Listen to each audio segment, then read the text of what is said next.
Bonjour, bonjour, chacune et chacun. Ça c'est pas rempli, mais un petit peu quand même. Hein. Alors voilà, en fait, je vais continuer le sujet de Matthieu. C'est ni le hasard, ni même le Saint-Esprit, c'est juste qu'on a parlé ensemble. C'est quand même le Saint-Esprit. Mercredi soir, en rentrant de la rencontre chez Luigi et Caroline, qui était une très belle soirée, Matthieu m'a parlé de ce livre et de ce sujet de la joie.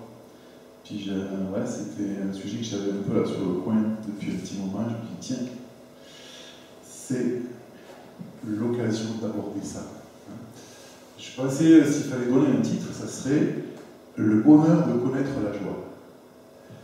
En fait, paradoxalement, la recherche du bonheur peut nous amener à vivre malheureux. Parce que malheureusement, le bonheur n'étant pas une réalité permanente sur Terre, si notre but dans la vie, c'est d'être heureux dans le sens que tout aille bien toujours dans tous les domaines de façon stable, ben, on va être triste. Parce que c'est jamais comme ça. Il y a des petits moments où ça va, mais ça va pas. Quand ça va, c'est ça qui va pas. Quand ça va mieux, c'est ça qui va plus. Quand tout ça commence à aller mieux, il y a autre chose qu'on n'avait même pas imaginé qui va moins bien. Nous sommes sur Terre, donc cet état de félicité absolue, permanente, sans inquiétude, sans danger, sur Terre, ça s'appelle la mort, en fait. Donc, tant qu'on est vivant, il n'y a pas ça. Mais justement, Dieu ne nous promet pas un bonheur comme ça, il nous promet des moments de joie. Et puis c'est ce qu'on va voir un petit peu. Et je l'ai découpé d'une certaine façon, en réalité, bien sûr, c'est pas découpé comme ça, mais juste pour qu'on puisse comprendre un petit peu. Et j'aimerais commencer avec une citation d'Éric Emmanuel Schmitt, un de mes auteurs chouchou, qui dit « Notre époque ne goûte pas la joie, elle préfère l'étourdissement et le divertissement. Ces pratiques qui nous arrachent à l'ennui ou à la fiction. Dans le joyeux, elle ne voit qu'un abruti, jamais un sage. » Je trouvais ça intéressant. Alors, l'étourdissement et le divertissement ne sont pas forcément des choses mauvaises en soi. On a tous à un moment besoin de déconnecter un petit peu. Hein. Mais passer sa vie là-dedans, c'est un souci parce que justement ça nous prive de tout le reste.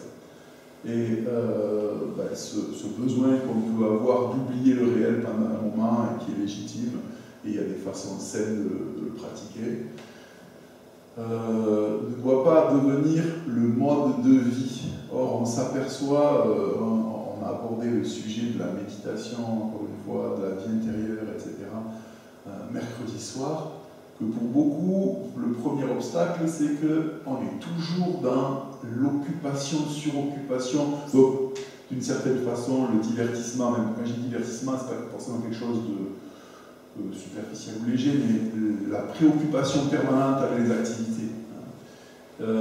Et parmi les choses que ça nous vole aussi la joie. Alors, je ne vais pas développer plus ce point-là, vous pouvez le faire tout seul.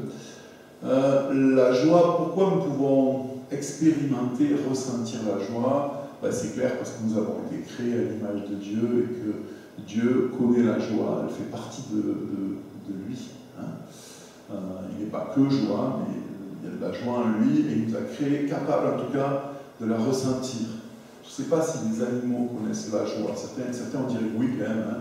Quand je rentre chez moi et que mon chien me voit, il a l'air joyeux, mais peut-être qu'il pense juste qu'il y a de la bouffe qui arrive. Je ne sais pas.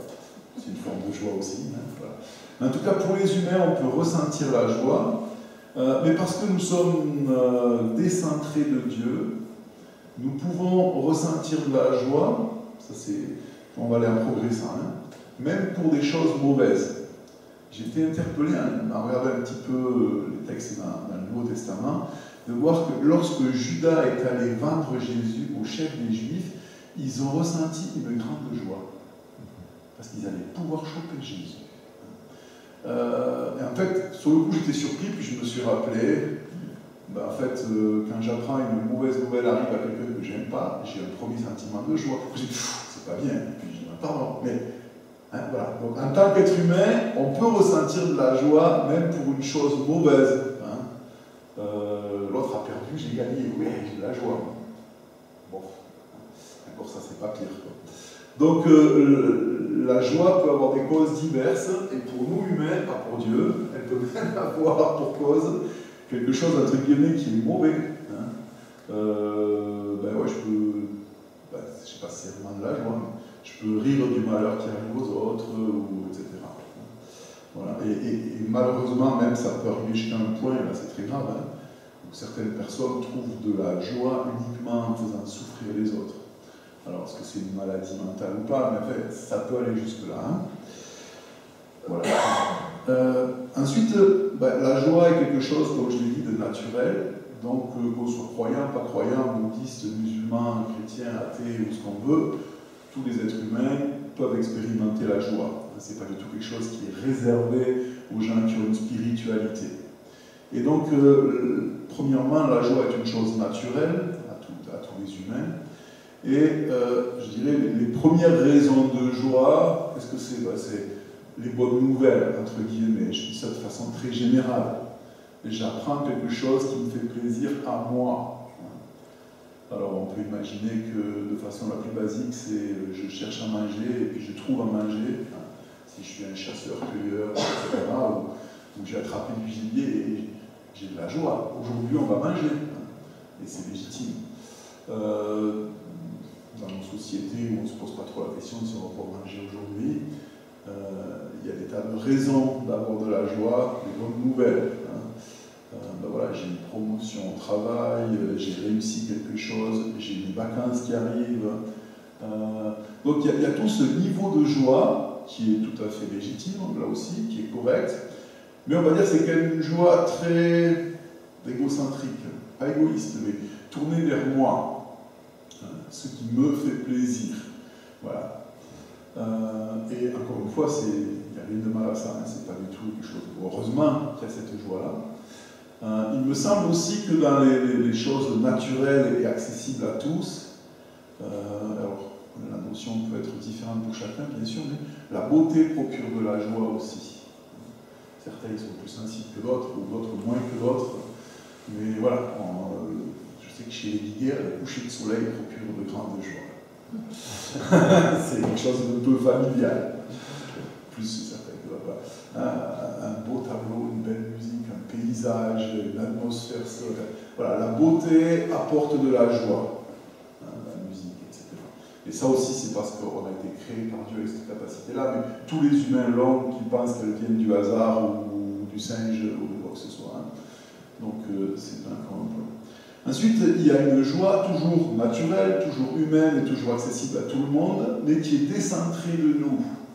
C'est la joie que les parents ont quand leurs enfants réussissent. Ou lorsque vos amis, il leur arrive quelque chose de bien, et ça vous fait plaisir à vous. Hein. Et il y a énormément de joie dans ce domaine-là. Si on a des vrais amis, chaque fois qu'il leur arrive quelque chose de bien, ça nous fait, ça apporte de la joie. Et donc là, c'est souvent une joie qui est liée aux relations. Ce matin, je suis rentré, j'ai vu Aline, un petit coup de joie en plus, ça fait plaisir, je savais pas si aujourd'hui. Voilà, mais vous aussi, hein, c'est exceptionnel. Voilà, la joie des autres, et puis voilà, quand on a appris que Mathieu était fiancé, waouh, la joie. Donc c'est aussi une joie naturelle, mais qui n'est pas juste tournée vers nous, et qui est très bonne bien sûr, mais décentrée de nous. Et finalement, on arrive au sujet quand même essentiel de ce matin, qui est encore une autre joie. Alors, on va dire qu'on la ressent pareil, mais qui a une autre source, et qui là est spécifiquement liée pour les enfants de Dieu qui sont en relation avec leur Père Céleste. C'est quelque chose de particulier, et qui est clairement associé dans la Bible, comment présenté comme étant un fruit de l'Esprit. Donc l'Esprit, qui est Dieu, hein, dans le mystère de la Trinité, le Père, le Fils, l'Esprit. L'Esprit qui vit en nous et qui nous connecte au Père et qui fait que le Christ vive en nous. Et le fait que Dieu vive en nous par l'Esprit porte du fruit. Le langage est important. Hein. Ce n'est pas une action, c'est un fruit. Un fruit, c'est le résultat de la vie et toujours de la fécondation. Donc l'Esprit de Dieu est en moi, et lorsqu'il agit, et lorsque je l'accueille, que je l'accepte, parce que la foi c'est ça, hein, c'est accepter, accueillir l'initiative de Dieu en nous, il y a fécondation et ça porte du fruit. Et ce fruit, au singulier, se manifeste de différentes façons par la paix, la joie, toute la liste dans Galates 5. Donc la joie de Dieu, on va dire, on va partager avec lui, la joie spirituelle, je l'utilise dans ce sens-là, c'est un fruit de l'esprit. Et ça, c'est une première indication, parce que si je veux vivre ces moments de joie, si je veux progresser dans la joie, parce que ça peut être un objectif louable, en fait, la question que je dois me poser, c'est pas comment je peux me faire plus plaisir, qu'est-ce qui pourrait m'apporter plus de joie, même si on peut se poser cette question à notre niveau, elle est pertinente et intéressante, mais c'est plutôt comment est-ce que je peux dans ma vie être mieux connecté à l'Esprit de Dieu, lui faire plus confiance, connaître mieux ses pensées, être plus sensible à sa voix, apprendre à l'écouter, à discerner. Parce que c'est un domaine de nos vies qui est compliqué, puisque la communication de l'Esprit de Dieu à notre esprit, elle va au-delà du rationnel et des formulations qu'on peut en faire avec les mots. Alors qu'on a besoin, en tout cas c'est mon avis là, c'est pas la Bible qui le dit, c'est moi, il semble qu'on a besoin chacun de se créer notre vocabulaire et nos images pour parler de ces réalités. En tout cas moi j'en ai besoin. C'est pour ça que souvent j'utilise par exemple l'image de l'infusion. Lorsque mon esprit est connecté avec l'Esprit de Dieu, c'est comme lorsqu'on trempe des feuilles de thé, ce que vous voulez, dans de l'eau chaude. On ne sait pas trop à quel moment ça se passe, mais à un moment, si on ressort les feuilles de thé, c'est plus de l'eau, c'est de l'eau qui a pris une couleur, une saveur. Lorsque mon esprit est connecté avec l'Esprit de Dieu et que j'en suis conscient, il se passe ce phénomène-là. Et lorsque ça se passe, ça produit des choses en moi, et l'une d'entre elles, c'est la joie. Alors, cette joie, il en est parlé beaucoup dans les Écritures. Si vous commencez à chercher les versets sur un moteur de recherche joie dans la Bible, vous allez y passer quelques temps dessus. C'est pas grave, ça peut être un bon projet. Mais il y a plusieurs aspects. Juste, je donne peut-être un verset à Acte 13, 52. Le contexte, c'est que les disciples sont à Jérusalem, c'est le début du christianisme. Ils prêchent, on leur interdit de prêcher, ils prêchent quand même, on les attrape, on les met en prison, finalement on les bat, et quand on les bat, c'est pas une petite claque, on les fouette, on les relâche, et là il est dit, juste après, que les disciples étaient remplis de joie et du Saint-Esprit. Donc on vient de les frapper, on les a menacés, on leur dit de plus prêcher, et eux ils sont remplis de joie et du Saint-Esprit. Donc on voit que l'action du Saint-Esprit en nous qui produit la joie, la première différence une des grandes différences avec la joie naturelle, c'est qu'elle n'est pas liée aux circonstances extérieures favorables ou pas. Ça peut, hein, mais pas forcément. Voilà. L'autre aspect qu'on peut voir, c'est que souvent la joie qu'on va expérimenter en tant qu'enfant de Dieu, c'est en fait partager la joie de Dieu. Je pense que vous avez tous connu la joie qu'il y a quand, c'est pas nous qui le faisons, mais Dieu vous utilise pour partager la bonne nouvelle à quelqu'un, et cette personne, à un moment, est touchée par l'Esprit de Dieu, le comprend, l'accepte, ce que les chrétiens appellent une conversion, c'est pas le bon mot, en fait. Voilà, devenir un enfant de Dieu. Et puis vous en êtes témoin.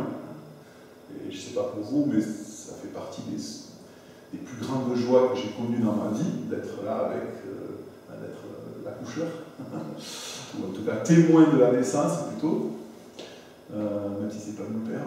Et puis, cette joie-là, c'est tout simplement la joie de Dieu. Hein. Il y a beaucoup de textes, si on prend par exemple Jésus dans la parabole du bon berger qui dit il laisse les 99, il va chercher celle qui est perdue, et quand il la trouve, il a une grande joie. Ou alors le fils prodigue, quand il revient, le père, il y a une grande joie en lui. Cette joie du cœur de Dieu lorsqu'un de ses enfants est reconnecté avec lui, ou revient à lui, ou etc. Si moi je suis dans ce moment-là présent et connecté avec Dieu, cette joie m'envahit parce que, on va dire, c'est le trop-plein de la joie de Dieu qui me remplit moi et qui déborde aussi. Et ça, c'est quelque chose de fantastique parce qu'on peut vivre ça, alors que dans notre propre vie, peut-être en ce moment-là, vous êtes malade, vos enfants vont pas bien, vous êtes au chômage, vous ne savez pas de quoi sera fait demain, etc., etc. Mais tout d'un coup, dans cette parenthèse dans le temps, vous êtes rempli d'une joie incroyable parce que c'est la joie de Dieu qui se déverse en vous. Et ça, c'est quelque chose qui est magnifique. L'apôtre Jean est celui qui parle le plus de la joie dans le Nouveau Testament. Paul en parle aussi, bien sûr, et tous en parlent. Et lui, il utilise souvent cette expression qu'il a repris de Jésus, mais dans l'évangile de Jean, afin que votre joie soit parfaite. Et le mot pour parfait, là, qui nous induit un petit peu en erreur, veut dire atteindre sa pleine capacité ou sa pleine maturité. Donc l'exemple que je donne souvent, c'est vous prenez une piscine pleine, un verre plein, un dé à coudre plein. La piscine pleine n'est pas plus pleine que le dé à coudre plein. Donc peu importe la quantité, c'est le fait que c'est rempli et que ça déborde. Et lorsqu'il est parlé de plénitude de joie, c'est de ça qu'il est parlé. Et ce que produit la plénitude de joie, en même temps, et ça va renforcer la joie, c'est la satiété. Sur Terre, le bonheur, en tout cas, c'est ce que je pense, ça n'existe pas. Il y a la joie, mais l'état le plus proche du bonheur, c'est la satiété, qui est quelque chose qui ne dure pas, mais c'est un moment où vous êtes rassasié. Il ne vous manque rien. Dans ce moment-là, ça va changer. Parce que la fin, c'est un cycle qui se répète toujours. Et la plénitude de joie, donc bien sûr, c'est de la joie, mais en plus, elle fait que vous êtes totalement satisfait parce que vous êtes rempli, que ça déborde. Il n'y a plus de place pour le manque, il n'y a plus de place pour le vide, il n'y a plus de place pour désirer autre chose de plus, pour la convoitise, pour la jalousie, vous êtes juste debout. Si j'osais, je dirais gavé de joie jusqu'à ce que ça déborde. Et vous êtes repu. David parle de ça en disant « Je suis comme un enfant se rassasier sur le sein de sa mère ». Ce moment-là où le nourrisson, il est propre, il a changé, il a mangé, il a fait son dur, et puis il est là sur le sein de sa mère. Dans ce petit moment-là, il est heureux. Il ne manque à rien. Et la plénitude de joie parle aussi de ça. On est rempli de cette joie qui vient de Dieu et elle est pleine. Et elle peut être le résultat de quelque chose que Dieu fait dans nos vies, mais elle peut être, comme on l'a dit, totalement décentrée de nous et ça ne change rien. Lorsque les disciples de Jean-Baptiste viennent le voir et lui disent « Hey, on a de la concurrence, les disciples de Jésus se mettent à baptiser et puis ils en baptisent plus que nous, là, notre chiffre d'affaires est en train de baisser, ça ne va plus. Jean répond ceci dans Jean 3. « Celui à qui appartient l'épouse, c'est l'époux. Mais l'ami de l'époux qui se tient là et qui l'entend éprouve une grande joie à cause de la voix de l'époux. Aussi, cette joie qui est la mienne est parfaite. » Il sait qu'il est à sa place, il sait qu'il fait le job pour lequel il a été envoyé par Dieu, il le fait avec tout ce qu'il peut donner dedans. Et quand il apprend que Jésus fait mieux, plus, etc., ce qui est logique, il n'y a pas de ce petit pincement. Non, wow. C'est une joie supplémentaire. Moi, j'ai déjà une joie en moi qui vient de... Je sais que je suis en train de faire ce que je dois faire, mais le royaume de Dieu se développe. Et ça, c'est une chose, je dis ça comme ça en passant, mais qui, à mon avis, manque beaucoup dans le monde chrétien pour que le royaume de Dieu soit manifesté. Est-ce que, voilà, moi je suis dans ma petite communauté, et puis il ne se passe pas grand-chose, et puis si j'apprends que dans la communauté à côté, il y a une grande bénédiction, est-ce que ça me remplit de joie? Ça devrait en tout cas. Parce que sinon, il y a un problème. Il y a quelque chose qui ne va pas. Parce que d'abord, c'est ma famille, donc il leur arrive quelque chose de bien, ça me réjouit. Deuxièmement, c'est quelque chose qui réjouit le cœur de Dieu, donc si je suis en communion avec Dieu, je devrais aussi m'en réjouir. Donc c'est quelque chose où, si je m'aperçois que je ne vis pas ça, alors je ne peux pas culpabiliser, ça ne sert jamais à rien, pas se lamenter, pas se frapper le dos, mais simplement ça veut dire, dans ce domaine-là, j'ai besoin que l'Esprit de Dieu agisse en moi et porte ce fruit de joie. Et puis je peux me poser des questions. Pourquoi je ne suis pas joyeux? Je suis jaloux. Pourquoi je suis jaloux? Est-ce que je pense que je ne suis pas à la place où je devrais être? Est-ce que je pense que je ne fais pas ce que je devrais faire? Mais alors, ça c'est des bonnes questions à se poser. Mais une fois que j'ai répondu à ça, voilà, je dois pouvoir avoir cette joie qui était celle de Jean-Baptiste. Toujours l'apôtre Jean, dans la 3e épître de Jean, il dit ceci, chapitre, j'ai noté les chapitres, j'ai oublié tous les versets ce matin, alors vous vous débrouillez un petit peu, je ne sais pas pourquoi j'ai fait ça. Il dit, je n'ai pas de plus grande joie que d'apprendre que mes enfants marchent dans la vérité. Je pense que tous les parents connaissent ce principe naturel. Quand nos enfants réussissent, on est plus heureux que si c'était nous qui avions réussi. Normalement, avec nos enfants, on n'a pas de jalousie. Les enfants réussissent mieux que moi, ils sont plus intelligents, ils sont plus beaux, ils sont plus forts. Ah, ça me fait plaisir. Et même si eux vous disent, ah tu vois, je suis meilleur que toi. Mais oui, mais ça me fait plaisir. D'accord. Mais spirituellement, c'est aussi la même chose. Je n'ai pas de plus grande joie que d'apprendre que mes enfants marchent dans la vérité. Et dimanche prochain, on va avoir un rassemblement, un petit rassemblement comme ça, mais avec plein de connexions, spécial, puisqu'on va être connecté avec des gens qui sont ailleurs, des gens de chez nous, pour les écouter. Et moi, je suis déjà joyeux par anticipation de ce moment, parce que je sais que ça va m'apporter de la joie. Entendre ce que Dieu fait dans la vie de Thomas et Coralie, de John, d'autres personnes qu'on va écouter aussi, ça apporte de la joie. Et en fait, maintenant on continue d'avancer, c'est pas qu'on progresse, mais il y a encore une autre source de joie spirituelle qui, elle, n'est pas liée aux événements. Là, c'était quelqu'un se tourne vers Dieu, oh, j'ai de la joie, mes frères vont bien, j'ai de la joie, je les revois, j'ai de la joie, c'est magnifique. Mais il y a encore autre chose de plus. Et David en parle dans le psaume 4, je cherche le verset. Tu mets dans mon cœur plus de joie qu'ils n'en ont quand abondent leur froment et leur mou. Donc voilà, ça parle du moment de la récolte, tout réussi, etc. Et en fait, David ne dit pas tu mets dans mon cœur de la joie parce que j'ai vaincu mes ennemis, ça il dit ailleurs, parce que tu m'as donné de la richesse, il dit ailleurs, parce que tu m'as donné plein de femmes, il dit ailleurs. Non, il dit tu m'as donné, j'ai de la joie parce que je suis dans ta présence. Et cette joie-là, elle est supérieure à toutes les autres. Éric Emmanuel Schmitt, toujours dans le même livre, le titre du livre est intéressant. Quand je pense que Beethoven est mort alors que tant d'imbéciles vivent. C'est le titre du livre. C'est intéressant. Rien à voir avec le sujet de travail. Si la tristesse est conscience d'une absence, la joie est conscience d'une présence. Souvent, la tristesse vient d'une absence. Il nous manque quelqu'un, il nous manque quelque chose. Et la joie, c'est la conscience d'une présence. Et c'est là où la joie, on va dire, peut-être est la moins mélangée. C'est qu'en fait, ce qui peut et doit réjouir mon cœur, au-dessus de tout, c'est ces moments où je vis dans la conscience de la présence de Dieu.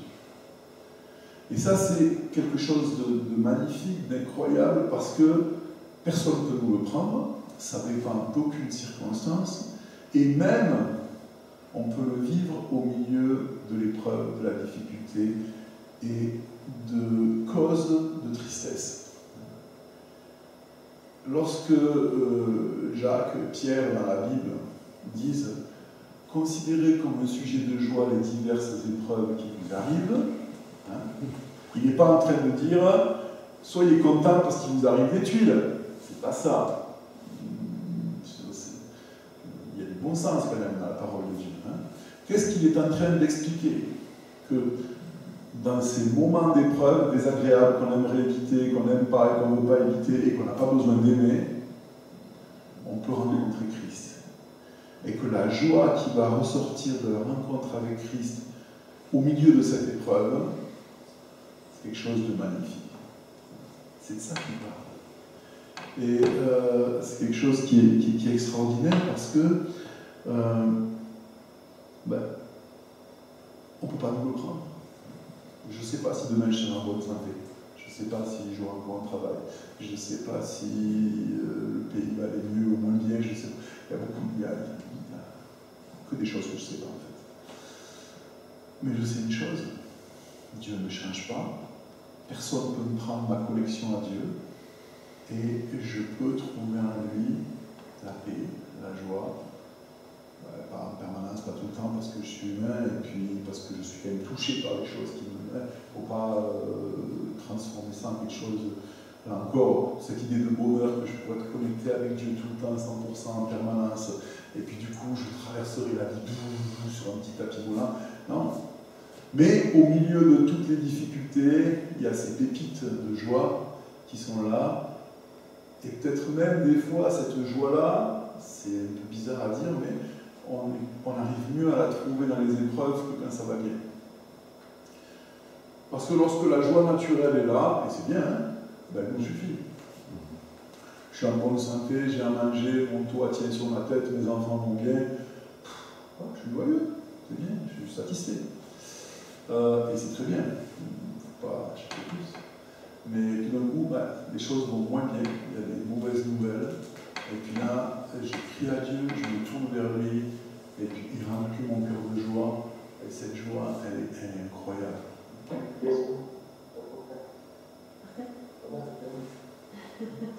Oui, une question? Oui, on définit ça. Alors, voilà.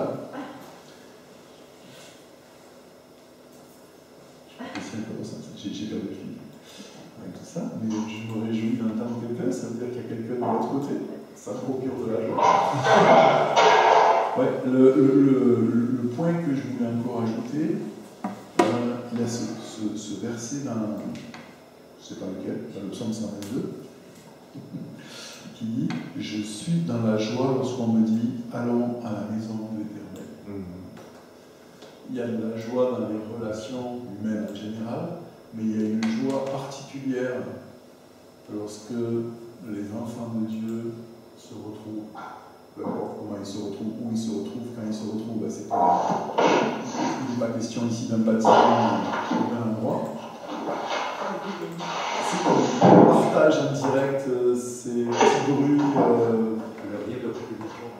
Alors, si les participants par Zoom pouvaient couper leur micro, pas la caméra, le micro, ça suffit. Merci. Voilà. Je suis dans la joie quand on me dit allons à la maison de l'Éternel. Et là aussi, ce texte a été transformé en on est heureux quand on va le dimanche matin dans un bâtiment qui s'appelle l'Église. C'est pas de ça que ça parle. C'est la joie qu'il y a à se retrouver entre enfants de Dieu. Il y a une joie particulière qui est là aussi et il ne faut pas s'en priver. Je termine avec le psaume 16. Tu me feras connaître le sentier de la vie. Il y a d'abondantes joies devant ta face, des délices éternelles à ta droite. Donc le champ des joies potentielles disponibles dans la présence de Dieu est infini, illimité, puisque Dieu est infini, illimité, éternel. Donc il y a toute une perspective pour nous de grandir dans la joie, et c'est d'ailleurs pour ça que Paul le transforme en commandement. Paul est la question. Ça a toujours tout amené. Et il dit, soyez dans la joie sans cesse, je le répète, soyez dans la joie. Voilà, il y a d'autres thèmes que je n'ai pas abordés, comme la joie du Seigneur et notre force, tout ça, etc. Je termine là, et j'aimerais laisser juste quelques questions, puisque, comme on l'a un petit peu expliqué dans le petit livre qu'on a reçu, voilà, veut essayer de faire le lien entre ces moments du dimanche matin et puis ce qu'on vit dans la semaine les uns avec les autres, etc. Donc, première question, y a-t-il de la place pour la joie dans ma vie? C'est par rapport au point d'introduction. Est-ce que je suis tellement dans le divertissement, la distraction et l'occupation, tout simplement, qu'en fait, paradoxalement, il n'y a pas de place, presque pas de place pour la joie dans ma vie. Deuxièmement, quelle qualité de joie j'expérimente? C'est une question que pour chacun pour soi, pas que pose aux autres. Et puis finalement, qu'est-ce que je pourrais faire, vivre, mettre en place pour cultiver la joie dans ma vie, dans tous les domaines qu'on a vus, alors que ce soit peut-être j'ouvre pas assez mes yeux et je ne suis pas sensible à la beauté, je ne suis pas assez tourné vers les autres et je perds la joie des relations, mais aussi bien sûr dans ma relation avec Dieu, comment je peux être plus nourri par cette joie qui vient de l'intérieur. Seigneur, merci parce que tu as inventé la joie et elle vient de toi et tu la distribues à tous les humains, mais tu veux aussi partager la tienne avec nous. Apprends-nous à savoir la recevoir, à la cultiver et que nous puissions être remplis de cette joie tout au long de cette journée et des jours et des semaines qui viennent.